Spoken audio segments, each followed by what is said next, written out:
Students पढ़ाई start करते हैं।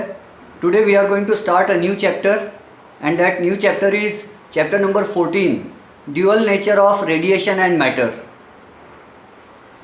ठीक है, वालेकुम अस्सलाम, very good afternoon, very good afternoon, very good afternoon to all of you. वालेकुम अस्सलाम। हाँ, वालेकुम अस्सलाम। रिकॉर्ड कर रहा हूँ। Yes, this class is being recorded. ये क्लास मैं रिकॉर्ड कर रहा हूँ। आप लोग क्वेश्चंस वगैरह पूछोगे तो अच्छा होगा, दूसरों के लिए भी हेल्प हो जाएगा। ठीक है,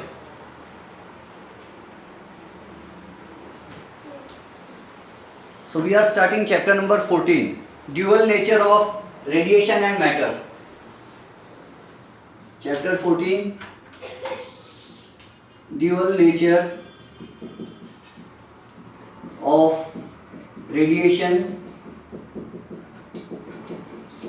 and matter.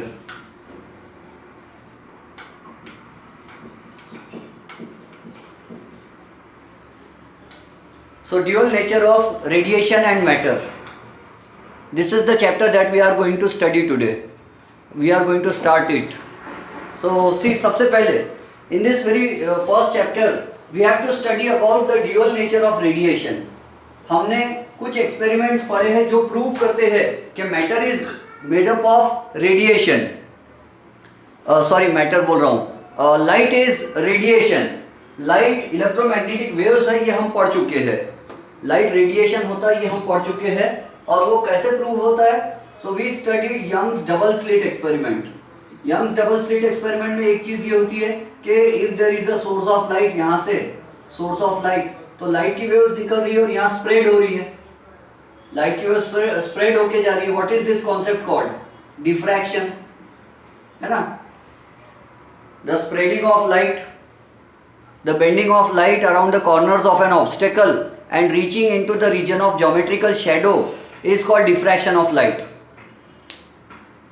What is diffraction?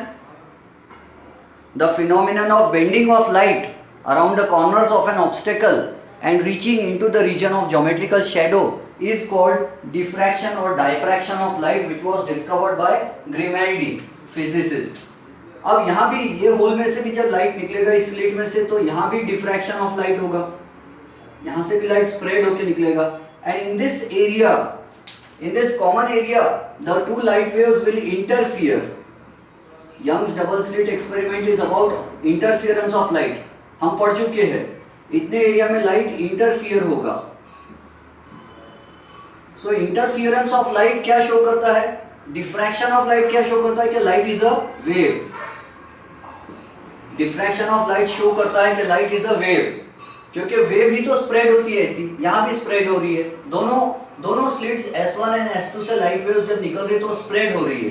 So it is called diffraction of light. Diffraction prove करता है कि light is a wave. Radiation जो है, light radiation, electromagnetic waves are just waves, ये प्रूव हो रहा है।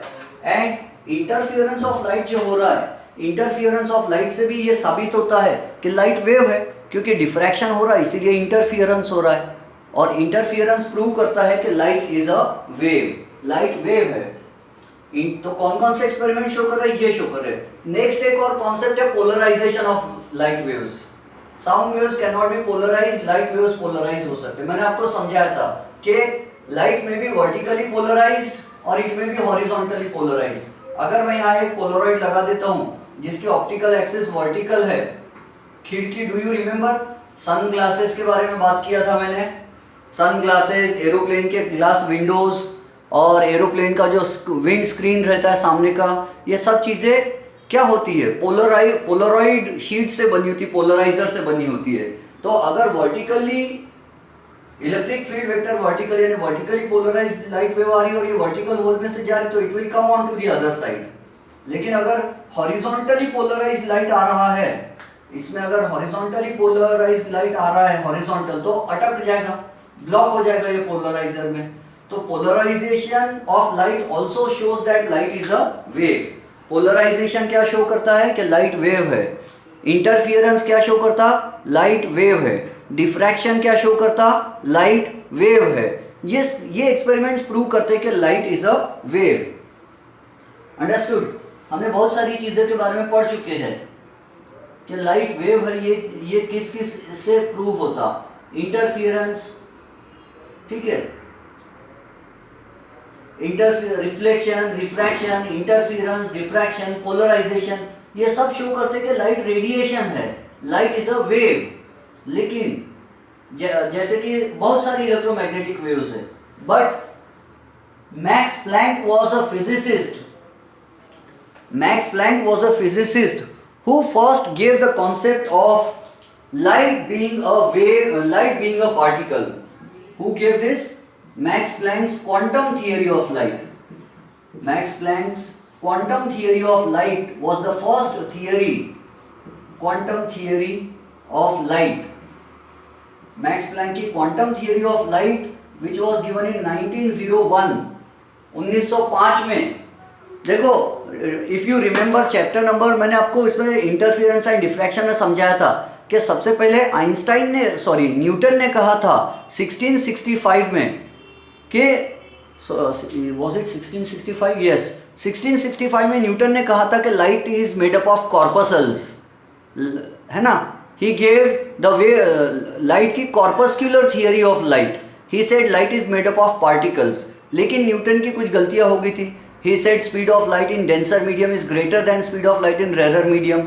He said different colors are due to different sizes of the particles. फिर उसने theory of fit बताया था, ये सब गलत चीज़ें हो गई थी। हाँ, तो ये सब चीज़ें न्यूटन ने बताया। तो न्यूटन पे ऑब्जेक्शंस आए थे फिर कि अगर लाइट सोर्स में से लाइट निकल रहा है तो लाइट वेव्स जो है वो लाइट का मास, सोर्स का मास कम क्यों नहीं होता। He could not explain partial reflection and refraction of light. He could not explain diffraction of light. His theory could not explain interference of light.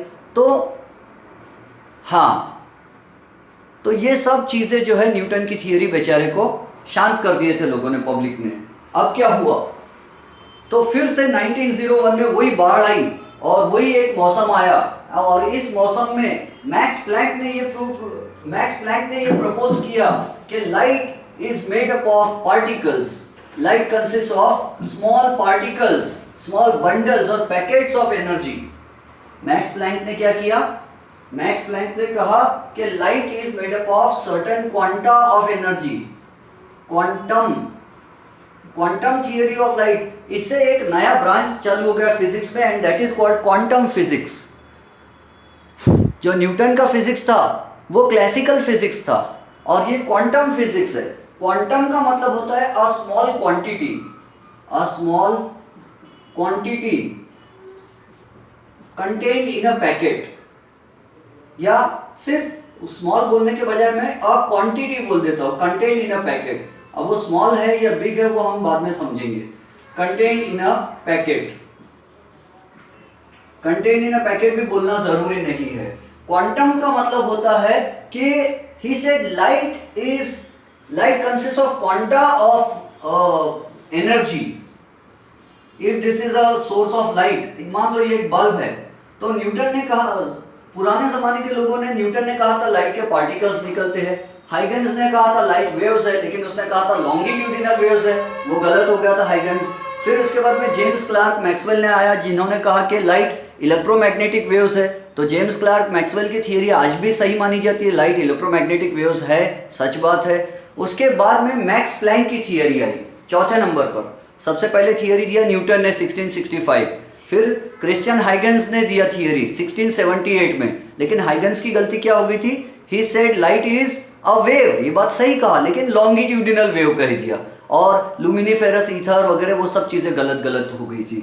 और उसके बाद में फिर जेम्स क्लार्क मैक्सवेल की theory I, electromagnetic wave theory of light, और उसके बाद max Planck ने कहा लाइट कंसिस्ट ऑफ पार्टिकल्स। किसी भी लाइट के सोर्स से छोटे छोटे पार्टिकल्स निकलते हैं, स्मॉल पार्टिकल्स ऑफ लाइट निकलते हैं, and these particles of light are called the photons. ये नाम फोटॉन मैक्स प्लैंक ने नहीं दिया था। So these particles of light are called photons. Light के हर पार्टिकल को हम कहते हैं photon. And what is a photon? It is a packet, it is a bundle of energy. A photon is a packet of energy. जिस तरह अपने India में कुछ समय पहले, आज से मैं 4-5 साल पहले देखता था कि 2.5 रुपये 3 रुपये का पानी का पाउच मिलता था और पाउच में पानी भरा रहता था। उसी तरह से ये भी बहुत बारीक बारीक छोटे पैकेट्स होते हैं और उसमें एनर्जी भरी होती है। सो पैकेट्स ऑफ एनर्जी, कौन सी एनर्जी भरी है? तो इलेक्ट्रोमैग्नेटिक एनर्जी भरी हुई है। मतलब अगर हम लाइट की बात करें तो लाइट एनर्जी भरी हुई है इसमें, ये इसमें लाइट एनर्जी भरी हुई है, ठीक है।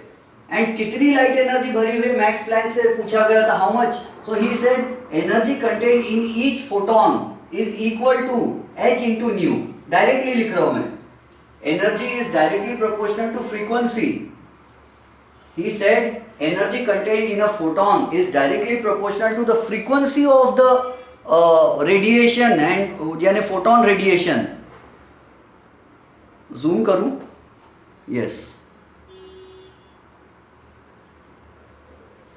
So he said energy contained in each photon is directly proportional to frequency. और आपको इलेक्ट्रोमैग्नेटिक स्पेक्ट्रम मालूम है, मैं फिर से बना रहा हूं यहाँ, गामा, कॉस्मिक नहीं बना रहा हूं, कॉस्मिक रेस को छोड़ दिया मैंने। गामा सबसे हाईएस्ट फ्रीक्वेंसी, उससे कम फ्रीक्वेंसी किसकी है? एक्स रेज की है, फिर अल्ट्रावायलेट की है, फिर VIBGYOR, violet, indigo, blue, green, yellow, orange, red, red के बाद फिर infrared, yellow, orange, red, then infrared, microwaves and then the last radio waves. 1 2 3 4 5 6 7 8 9 10 11 12 13 और इसको बोलते हैं लाइट। विबग्योर को हम कहते हैं लाइट, ठीक है। सो आप ध्यान से समझना, विबग्योर के अलावा किसी और को लाइट नहीं बोलते। Never say gamma light, x light, गलत। अल्ट्रावायलेट लाइट, गलत। वो रेडिएशन है, ऑल आर रेडिएशंस।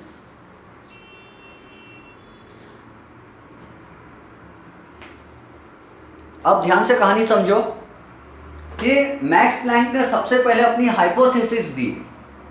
उन्होंने सजेस्ट किया कि light is made up of tiny particles called photons. उन्होंने ये सजेस्ट किया कि ब्लैक बॉडी स्पेक्ट्रम एक्सप्लेन करते समय उन्होंने कहा कि energy is emitted in packets, not continuously. At higher frequencies the energy of a packet is large, ऐसा उन्होंने कहा। उन्होंने कहा कि एटम्स जो है वो ऑसिलेटर्स का काम करते हैं और इलेक्ट्रोमैग्नेटिक एनर्जीज रेडिएट करते हैं, जो मैं आपको डिटेल में समझाऊंगा। इस चैप्टर में मैं डिटेल में समझाऊंगा आपको सब। तो अब ये इसमें बताओ, एनर्जी जो है हम इलेक्ट्रोमैग्नेटिक स्पेक्ट्रम देख रहे हैं, तो इसमें as we go from right to left सबसे ज्यादा एनर्जी किसमें होती है? Energy increases here from right to left.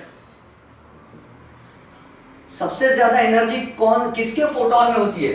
Gamma ray photon में सबसे ज्यादा एनर्जी है, एक्सरे के फोटोन में एनर्जी कम है, अल्ट्रावायलेट रेडिएशन के फोटोन में एनर्जी कम है, और विजिबल कलर में वायलेट लाइट का फोटोन में एनर्जी ज्यादा होती है और रेड लाइट के फोटोन में एनर्जी कम होती है, क्योंकि energy is directly proportional to frequency. And do you remember, क्या आपको याद है मैंने आपको बताया था कि as we go from right to left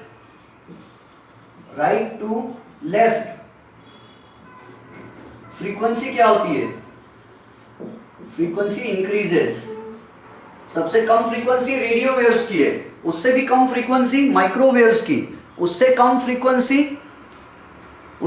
frequency infrared radiation, heat waves, और ऐसा करते, सॉरी उससे कम बोल रहा मैं, सॉरी, सबसे कम फ्रीक्वेंसी रेडियो वेव्स की, उससे ज़्यादा फ्रीक्वेंसी माइक्रोवेव्स की, उससे ज़्यादा इंफ्रारेड की फ्रीक्वेंसी, उससे ज़्यादा रेड लाइट की, ऐसा करते करते सबसे ज़्यादा फ्रीक्वेंसी गामा रेज की है, ठीक है। गामा रेज की फ्रीक्वेंसी सबसे ज़्यादा है।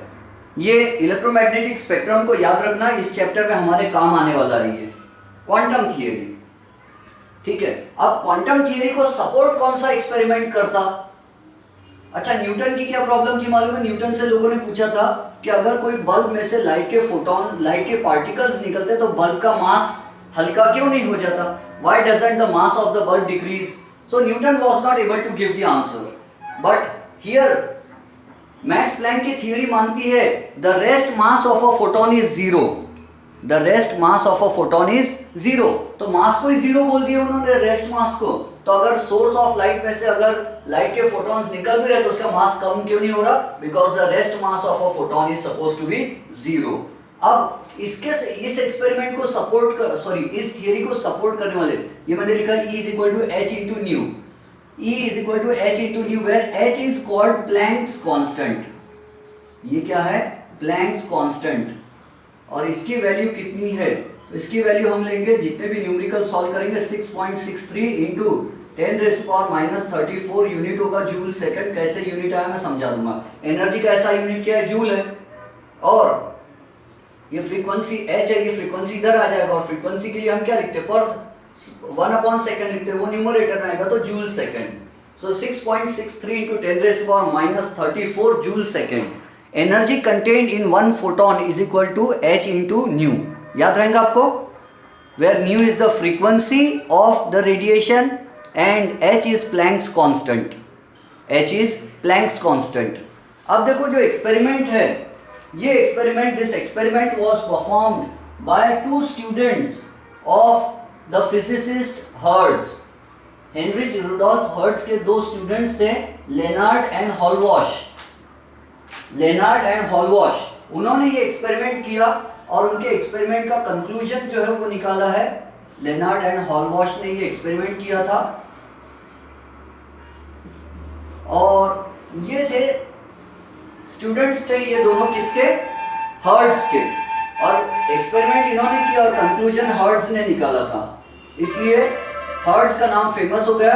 एंड हम कहते हैं electromagnetic waves were discovered by hertz. Taj Mahal किसने बनाया? मजदूरों ने। नाम किसका फेमस हो गया? शाहजहां का। अब ये एक्सपेरिमेंट देखो क्या है। This experiment is about photo electric effect. So this concept of photo electric effect supports, photo electric effect का कॉन्सेप्ट सपोर्ट करता है। कॉम्पटन इफेक्ट वगैरह भी है जो इसको सपोर्ट करता है और लाइन स्पेक्ट्रम वगैरह भी सपोर्ट करता है। बट हम ये देखेंगे फोटो इलेक्ट्रिक इफेक्ट क्या है। See, this is a metallic plate. ये एक मेटल की प्लेट है। थाली, खाना खाने की थाली, इसको मैंने किसी बैटरी के नेगेटिव टर्मिनल से जोड़ दिया। नेगेटिव टर्मिनल से, this is positive, again then negative terminal and again positive terminal. So here is a battery और ये एक मेटेलिक प्लेट है। ठीक है, हम उसका स्कीमेटिक पढ़ रहे हैं हल्का सा। और यहां पर there is another metallic plate. यहां पर एक और मेटल की प्लेट है, थाली। अब थाली गोल रहेंगे ऐसा जरूरी नहीं है, कोई भी शेप की बना सकता हूं मैं। तो 2 मेटल की प्लेट्स है और इनके बीच में यहां पर क्या है? So there is vacuum. This entire apparatus is kept in vacuum. ये पूरा हमने रख दिया वैक्यूम में, वैक्यूम में रख दिया। नाउ सी, ये क्योंकि नेगेटिव इलेक्ट्रोड से कनेक्टेड है तो इसको हमने कहना चाहिए कैथोड। और ये बैटरी के पॉजिटिव टर्मिनल से कनेक्टेड प्लेट है तो इसको कहना चाहिए एनोड। और ये कैथोड जो हमने बनाया है, ये हमने ऐसे मेटल का बनाया है, हमने ऐसे मेटल का बनाया है जो इलेक्ट्रॉन इजीली लूज करता है। ये भी एनोड मेटल का है, गुड कंडक्टर है। लेट अस सपोज हमने ये बना लिया जिंक मेटल का। कौन से मेटल का? जिंक। या और कोई मेटल का बनाओ। सोडियम का बनाना बहुत फायदे का है। सोडियम का बनाते हैं तो इलेक्ट्रॉन्स बहुत जल्दी जल्दी लूज हो जाते हैं। If I make it of sodium, तो सोडियम जो है आपको मालूम है एल्कली मेटल है, उसके आउटर मोस्ट ऑर्बिट में कितने इलेक्ट्रॉन्स होते हैं सोडियम के? अगर हम इलेक्ट्रॉन की बात कर रहे हैं तो सोडियम के आउटर मोस्ट ऑर्बिट में कितने इलेक्ट्रॉन्स होते हैं? 1। गुड। सोडियम के आउटर मोस्ट ऑर्बिट में देयर इज ओनली 1 इलेक्ट्रॉन। अब वो 1 इलेक्ट्रॉन जो है उसको ऑक्टेट पूरा करने कितने इलेक्ट्रॉन्स चाहिए? तो उसको चाहिए इलेक्ट्रॉन्स बहुत ज्यादा। तो हमने यहाँ एक ये जो मेटल प्लेट ली है, ये किस मेटल की है? सोडियम मेटल की है। Suppose sodium metal, understood. और सोडियम मेटल अपने इलेक्ट्रॉन को लूज करता है, सोडियम मेटल अपने इलेक्ट्रॉन को लूज करता है जब उस पर 2.3 इंटू 1.6 इंटू 10⁻⁻19 जूल एनर्जी का फोटोन आएगा। Do not try to remember this value. This is I know the value, that's why I have written the value. आप उसको पूरी तरह लर्न मत करना, अच्छा, इलेक्ट्रॉन वोल्ट का मैंने मीनिंग समझाया था आपको एक इससे पुराने लेक्चर में। डज एनीबडी रिमेंबर जूल और इलेक्ट्रॉन वोल्ट का रिलेशन?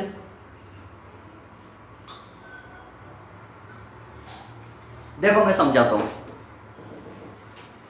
इफ आई से 2.3 electron volt is the SI unit, it is the practical unit of kinetic energy of an electron in nuclear and atomic physics। तो sodium अपना electron कब loose करता है? जब उस पर कोई फोटोन आता है 2.3 इलेक्ट्रॉन वोल्ट एनर्जी लेकर या उससे ज्यादा एनर्जी वाला। 2.3 इलेक्ट्रॉन वोल्ट। आप बोलेंगे सर 2.3 इलेक्ट्रॉन वोल्ट हमको नहीं समझा, हमको जूल में समझाइए। तो इलेक्ट्रॉन वोल्ट को जूल में कन्वर्ट करने के लिए हमको उसको इलेक्ट्रॉनिक चार्ज से मल्टीप्लाई करना पड़ता है। और इलेक्ट्रॉन का चार्ज कितना होता है? तो magnitude of the charge is 1.6 into 10 - 19।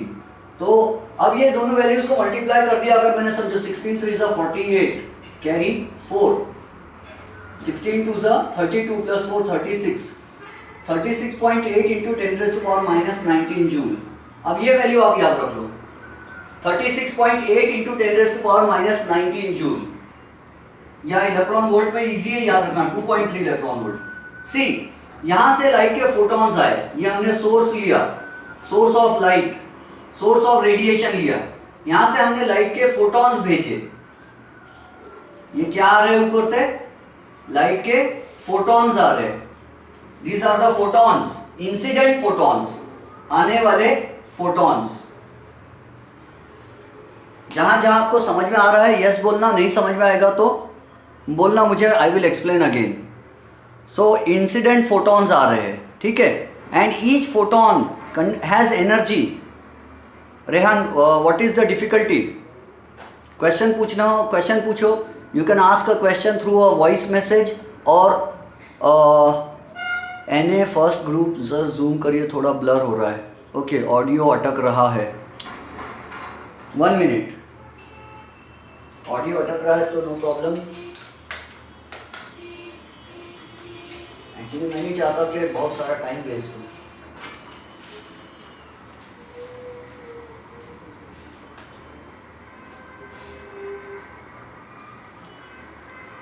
No sir, everything is clear. Alright, हाँ, listen carefully. So incident photons आ रहे हैं। फोटॉन्स जो है वो ऊपर से आ रहे हैं। Very good. Aluminium plate use किए तो क्या होता है? चलता है। We can use aluminium plate, we can use zinc plate, we can use any metal. लेकिन हमको ऐसा मेटल चाहिए जो जल्दी से अपने इलेक्ट्रॉन को लूज कर दे। अब सोडियम जो है it is alkali metal. Sodium के आउटर मोस्ट ऑर्बिट में there is only 1 electron. Sodium का atomic number is 11 and electronic configuration is 281। उसके आउटर मोस्ट ऑर्बिट में 1 इलेक्ट्रॉन है। उसको ऑक्टेट पूरा करने कितने चाहिए? 7 इलेक्ट्रॉन्स चाहिए। 7 इलेक्ट्रॉन्स उसको नहीं मिलते तो वो क्या करता है? उल्टा 1 इलेक्ट्रॉन डोनेट कर देता है, दे देता है। मतलब it easily loses its outer most orbit electron. Then what will happen? एक फोटोन आएगा, incident photon. If the energy contained in that photon, if the energy contained in that single photon is equal to or greater than 36.8 into 10 - 19 joule, या तो ये value बोलो 36.8 into 10 - 19 या तो बोलो 2.3 electron volt. दोनों का मीनिंग वही होता है। इलेक्ट्रॉन वोल्ट को जूल में कैसे कन्वर्ट करते हैं? इलेक्ट्रॉन वोल्ट को जूल में कन्वर्ट करने के लिए 1.6 into 10 - 19 से मल्टीप्लाई करते हैं। तो अगर ये आने वाले फोटॉन में सफिशिएंट एनर्जी है, अगर इसमें 2.3 इलेक्ट्रॉन वोल्ट या उससे ज्यादा एनर्जी है तो क्या होगा? सोडियम मेटल का जो इलेक्ट्रॉन है वो सोडियम मेटल का इलेक्ट्रॉन यहां से उखड़ जाएगा। Let us suppose the electrons of this sodium metal are green in colour. तो जैसे ही ये रेड वाला फोटॉन जो आया, ये रेड वाला फोटॉन अगर उसमें सफिशिएंट एनर्जी है तो ये आएगा ग्रीन वाले फोटॉन के ऊपर ओवरलैप हो जाएगा और इलेक्ट्रॉन जो है वो फोटॉन के अंदर की पूरी एनर्जी, जितनी एनर्जी है सॉरी, वो इलेक्ट्रॉन के अंदर की पूरी एनर्जी पी लेगा। फिर से बोलूं? अच्छा देखो, there is a battery here, यहाँ पर हमने क्या लगाया, बैटरी। बैटरी के नेगेटिव टर्मिनल से मेटल की एक प्लेट को कनेक्ट कर दिया, ये कैथोड बन गया। और अब मैं उसके लिए एक नया नाम यूज करने वाला हूँ, मैं उसको बोलूंगा एमीटर, क्योंकि वो इलेक्ट्रॉन्स एमिट करेगा। और ये बैटरी के पॉजिटिव टर्मिनल से कनेक्ट हो गया तो इसको हम बोलेंगे एनोड। लेकिन मैं एनोड बोलने की जगह यहाँ मैं इसका नाम दूंगा कलेक्टर, क्योंकि इलेक्ट्रॉन्स को कलेक्ट करेगा। So emitter plate is connected to the negative terminal of the battery and collector plate is connected to the positive terminal of the battery. और ये प्लेट कौन से मेटल की बनी है, कोई भी मेटल की बना सकते हैं हम, जिंक की बना सकते हैं हम, या सीसियम की बना सकते हैं हम, पोटेशियम की बना सकते हैं, लेकिन मैंने और सोडियम की भी बना सकते। तो मैंने सोडियम की एक प्लेट लिया, सर्कुलर प्लेट भी ले सकता मैं, रेक्टेंगुलर प्लेट भी ले सकता। प्लेट यानी थाली, प्लेट, शीट, मेटल शीट। और सोडियम के किसी भी एटम के आउटर मोस्ट ऑर्बिट से इलेक्ट्रॉन को अगर निकालना है, सोडियम को आप जिसको केमिस्ट्री में आयोनाइजेशन एनर्जी बोलते हैं शायद आप उसको, किसी भी एटम को आयोनाइज करना है, उसका इलेक्ट्रॉन निकालना है, बाइंडिंग एनर्जी, इलेक्ट्रॉन निकालना है तो इलेक्ट्रॉन को एनर्जी देना पड़ता। एनर्जी दिए तो इलेक्ट्रॉन जंप करता है, हायर एनर्जी लेवल में जाना चाहता है, ऑर्बिट को छोड़ देता है ना। हाँ, गुड। तो क्या होगा, यहां से ये प्लेट पॉजिटिव प्लेट है, ये प्लेट नेगेटिव, ऑलरेडी ये प्लेट कैसी है, नेगेटिव है, इलेक्ट्रॉन को ऑलरेडी रिपेल कर रही है। और सोडियम मेटल इलेक्ट्रॉन देने वाली आदत रखता है, इलेक्ट्रॉन लूज करने की आदत है। अब यहां से हमने भेजा रेडिएशन, यहां से हमने पास किया सोर्स में से रेज आई, रेडिएशन आया। लेकिन मैक्स प्लैंक की थियरी के हिसाब से ये रेडिएशन जो रहेगा, इसको रेडिएशन बोलने के बजाय उन्होंने कहा कि ये पार्टिकल्स ऑफ लाइट है, ये फोटॉन्स ऑफ लाइट है। These are photons of light, ये लाइट के फोटॉन्स है, ठीक है। अब लाइट के फोटॉन्स आ रहे हैं, लाइट के फोटॉन्स आ रहे हैं, और कहाँ आ रहे हैं, सोडियम मेटल की प्लेट से टकरा रहे हैं। और ये पूरा अरेंजमेंट वैक्यूम में है, वैक्यूम में पूरा अरेंजमेंट। तो हमने क्या किया, ये सोर्स से रेडिएशन चमकाया यहाँ पर, ठीक है। कोई भी रेडिएशन, मान लो हमने वॉयलेट कलर चमकाया, या अल्ट्रावायलेट रेज आ रही है, अल्ट्रावायलेट रे के फोटॉन्स है ये, या वॉयलेट के फोटॉन्स है, वॉयलेट लाइट है समझो, टॉर्च। मैंने वॉयलेट कलर का एक लेजर ले लिया, वॉयलेट लेजर लिया, और ये फोटॉन्स आ रहे हैं। अब ये फोटॉन्स कैसे हैं, वॉयलेट कलर वाले फोटॉन्स है, तो वॉयलेट के फोटॉन्स में कितनी एनर्जी होगी, E = H multiplied by frequency of violet light, violet की फ्रीक्वेंसी। तो एक एक फोटॉन में एनर्जी है। अब वॉयलेट में एनर्जी कैसी रहती, ज्यादा रहती है। तो वॉयलेट की एनर्जी वाला फोटॉन आया, और वो फोटॉन में जितनी एनर्जी थी, जितनी लाइट एनर्जी थी, वो लाइट एनर्जी को पी लिया किसने, इलेक्ट्रॉन ने। वो लाइट एनर्जी को किसने पी लिया, इलेक्ट्रॉन ने पी लिया। अब एक छोटे से मूवी के बारे में याद दिलाता हूं। मैंने एक मूवी देखा था जानी दुश्मन नाम की, उसमें अक्षय कुमार है, सुनील शेट्टी है, सोनू निगम है, और बहुत सारे हीरो हीरोइन है। और वो नाग नागिन का जोड़ा रहता, मनीषा कोइराला इच्छाधारी नागिन रहती, उसको ये मार डालते हैं कुछ लोग। और वो जो नाग रहता, इच्छाधारी नाग, वो बदला लेना चाहता है। आखिर में वो दौड़ते दौड़ते बाइक बन जाता है इच्छाधारी नाग, और वो सबसे बदला लेता है, एक एक जन को मारता। आखिर में सनी देओल की नंबर आता है, तो सनी देओल को वो शायद बेहोश हो जाता सनी देओल, या मर जाता पता नहीं, हाँ उस मूवी में। तो सनी देओल नीचे गिर जाता, और फिर उसमें एक पैरासाइकोलॉजिस्ट बताया, राज बब्बर, पुराने जमाने का एक्टर। राज बब्बर क्या करता, वो कुछ प्रेयर बोलता, तो उसमें टीवी में क्या दिखाते मालूम है, मंदिर से एक लाइट आता, मस्जिद से एक लाइट आता, चर्च से एक लाइट आता, गुरुद्वारा से एक लाइट आता, सब लाइट आते बहुत सारी, और वो लाइट सब एक दूसरे में ज्वाइन हो जाते। उजाला, लाइट यानी बल्ब नहीं आता, लाइट आता है, वो जमा हो जाते पांचों, सब लाइट की वेव सब जमा हो जाती, और वो ट्रैवल होके आती, और सनी देओल के बॉडी में चली जाती, उसके चेस्ट में चली जाती। हाँ, शक्ति आ रहती वो। सनी देओल तो शायद मर जाता या बेहोश हो जाता। तो फिर जैसे ही वो लाइट सनी देओल की बॉडी में जाता, तो सनी देओल उठ के खड़ा हो जाता, और विलन के साथ फाइट करता। वो इच्छाधारी नाग विलन है उस मूवी में, और इच्छाधारी नाग को मार देता आखिरी में वो। तो अब बताओ, जिस सनी देओल के 2.5 किलो के हाथ है, इतना भारी है सनी देओल, और उसके बॉडी में जब लाइट गया तो उसमें एनर्जी आ गई, तो ये फोटोन की एनर्जी अगर इलेक्ट्रॉन पिएगा तो इलेक्ट्रॉन में एनर्जी नहीं आएगी क्या? आएगी, है ना। तो इलेक्ट्रॉन में एनर्जी आती है और इलेक्ट्रॉन क्या होता, एक फोटोन की एनर्जी एक इलेक्ट्रॉन पी लेता है, और जब इलेक्ट्रॉन एनर्जी पी लेता तो वो एनर्जी पीकर मेटल में से उखड़ने के लिए कुछ एनर्जी यूज करता है। मान लो 100 जूल एनर्जी आई थी, कितनी आई थी? 100 जूल एनर्जी का फोटोन आया था, 100 जूल एनर्जी का फोटोन आया था। उसमें से अपने मन से वैल्यूज दे रहा हूं मैं, सच में ये रियल वैल्यूज नहीं है। मेटल को उखड़ने के लिए उसने 30 जूल एनर्जी यूज किया। सोडियम मेटल में से इलेक्ट्रॉन ने उखड़ने के लिए, एटम का ऑर्बिट छोड़ने के लिए 30 जूल एनर्जी उसने यूज किया। और कितनी एनर्जी बच गई? 70 जूल, क्योंकि उसने पिया कितनी था? 100 जूल पिया था। फोटोन में कितनी एनर्जी थी? 100 जूल। 100 जूल एनर्जी एक इलेक्ट्रॉन ने पिया, 30 जूल एनर्जी उसने इलेक्ट्रॉन ने मेटल से उखड़ने में यूज किया, और 70 जूल एनर्जी की काइनेटिक एनर्जी बन गई। और 70 जूल एनर्जी काइनेटिक एनर्जी से वो इलेक्ट्रॉन, क्योंकि वो इलेक्ट्रॉन है, नेगेटिव चार्ज है, तो वो भागते हुए कहाँ गया? मेटल की प्लेट, पॉजिटिव प्लेट पर गया, कलेक्टर पर गया। अभी क्योंकि इलेक्ट्रॉन को एमिट कर रही है ये प्लेट सोडियम की, इसलिए हम इसको एमिटर बोलते हैं, एमिटर ऑफ इलेक्ट्रॉन्स। और ये भागे हुए इलेक्ट्रॉन को अट्रैक्ट कौन कर रहा है? एनोड कर रहा है, ये प्लेट कर रही है, कलेक्टर प्लेट। तो ये इलेक्ट्रॉन यहाँ आ जाएगा, इलेक्ट्रॉन भाग के एनोड पर आ जाएगा। और यहाँ क्या था एनोड और कैथोड के बीच में? वैक्यूम था, एम्प्टी स्पेस थी।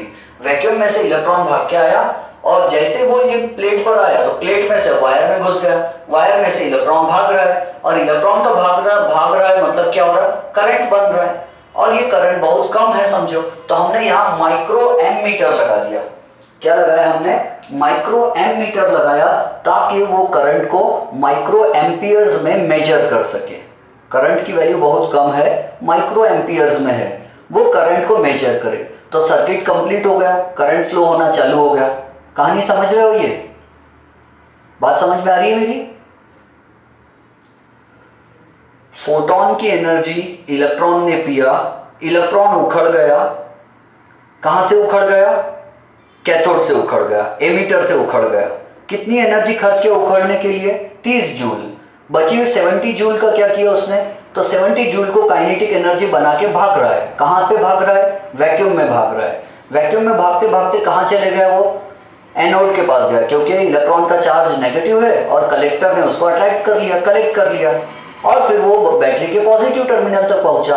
ये एक इलेक्ट्रॉन की कहानी है। अब यहाँ से फोटॉन्स कितने आ रहे हैं? तो बहुत सारे फोटॉन्स आ रहे हैं पर सेकेंड। एक सेकंड में जितने भी फोटॉन्स आ रहे होंगे, तो एक एक फोटॉन की एनर्जी एक एक इलेक्ट्रॉन पी रहा है, एक एक फोटॉन की एनर्जी एक एक इलेक्ट्रॉन पी रहा है। रिमेंबर, इलेक्ट्रॉन ऐसा नहीं होता कि एक फोटॉन में जितनी एनर्जी है तो इलेक्ट्रॉन बोल रहा मैंने आधी एनर्जी पिया, आधी एनर्जी कल पीऊंगा, ऐसा नहीं होता। इट इज ऑल और नन फिनोमिनन।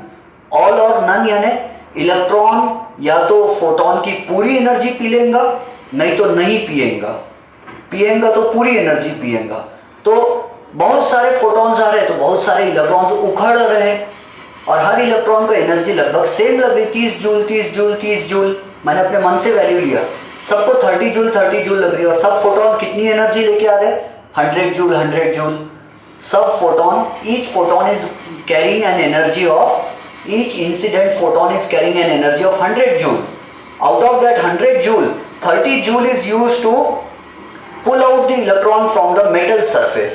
मेटल में से इलेक्ट्रॉन को उखाड़ने के लिए 30 जूल एनर्जी लग रही है, और 70 जूल एनर्जी क्या बन जा रही है? काइनेटिक एनर्जी बन जा रही है। अब देखो हम छोटे छोटे कुछ टर्म्स के तरफ ध्यान देते हैं। तो ये जो आने वाला जो फोटोन है, आने वाला जो फोटोन है वो एनर्जी लेके आ रहा है, तो हम उसको क्या बोलते हैं? Incident photon. Incident photon. अगर उसमें एनर्जी, अच्छा ध्यान से रखो, याद रखो, सोडियम से इलेक्ट्रॉन उखाड़ने के लिए मान लो कितनी एनर्जी चाहिए? 30 जूल एनर्जी चाहिए। वैसे सच में 30 जूल नहीं चाहिए, अभी मैंने आपको बताया था 36.8 इंटू 10⁻⁻19 जूल एनर्जी चाहिए। 2.3 इलेक्ट्रॉन वोल्ट एनर्जी चाहिए फोटोन में। लेकिन अगर उतनी एनर्जी नहीं है, समझाने की कौन सी वैल्यू यूज करो आप बताओ? रियल एक्चुअल वैल्यू यूज करो बोलते समय या अपने मन की फेंकी हुई? मन से फेंकी हुई वैल्यू यूज करूं या रियल वैल्यूज यूज करूं? मन की, चलो ठीक है, अपने मन की वैल्यू फेंकता हूं मैं। तो मान लो सोडियम मेटल में से इलेक्ट्रॉन को उखाड़ने के लिए कितने जूल एनर्जी चाहिए? 30 जूल एनर्जी चाहिए। तो हर इलेक्ट्रॉन को सोडियम मेटल की प्लेट से उखाड़ने 30 जूल एनर्जी चाहिए। तो इसी एनर्जी को कहते हैं photo electric work function. Photo electric work function. The energy required, the minimum energy that is required to pull out an electron from the emitter plate is called photoelectric work function. Electron उखाड़ने के लिए कम से कम जितनी energy होना जरूरी है वो energy को बोलते हैं photo electric work function. The minimum energy of the incident photon, the minimum energy of the incident photon which is necessary to pull out an electron from the metal surface is called photoelectric work function. देखो students, अपन zoom पर पढ़ रहे हैं तो zoom पर पढ़ने में 39 minutes तो ऑलरेडी हो गए।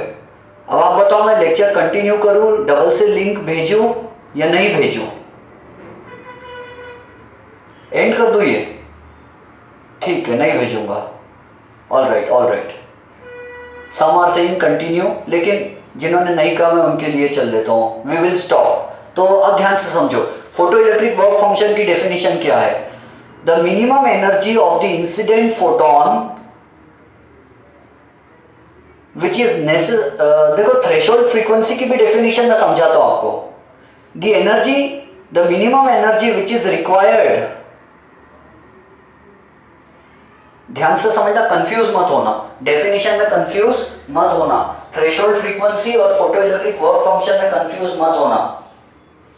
फोटो इलेक्ट्रिक वर्क फंक्शन की डेफिनेशन अलग है और थ्रेशोल्ड फ्रीक्वेंसी की डेफिनेशन अलग है।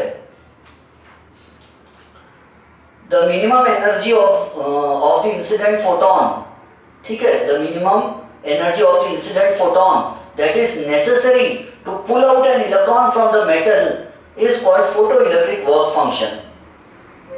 इंसिडेंट फोटोन की कम से कम इतनी एनर्जी जो इलेक्ट्रॉन को उखाड़ने के लिए जरूरी है उसको बोलते हैं फोटो इलेक्ट्रिक वर्क फंक्शन। फिर से बोलो, चलो ठीक है, सुनो। The photo electric work function of a metal is defined as the minimum photon energy. The photoelectric work function of a metal is defined as the minimum photon energy that ejects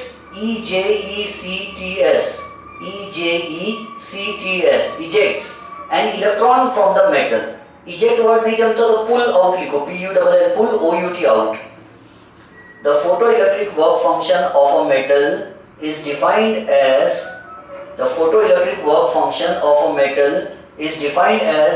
the minimum photon energy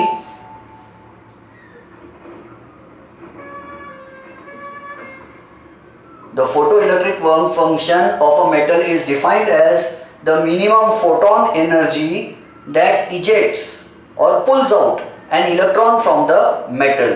और उसकी values अलग अलग metal के लिए अलग अलग होती है। फोटोइलेक्ट्रिक वर्क फंक्शन की वैल्यू सोडियम के लिए है 2.3 इलेक्ट्रॉन वोल्ट, पोटेशियम के लिए 2.2 इलेक्ट्रॉन वोल्ट, सीसियम के लिए 1.9 इलेक्ट्रॉन वोल्ट। इस तरह उसकी वैल्यूज है। तो हम यहाँ रुक जाएंगे, नेक्स्ट क्लास में हम कंटिन्यू करेंगे उसको, ठीक है। So bye bye, have a nice time students. एक भी लेक्चर मिस मत करना, ये बहुत इजी चैप्टर है, बहुत छोटा चैप्टर है और स्कोरिंग चैप्टर है। Bye bye.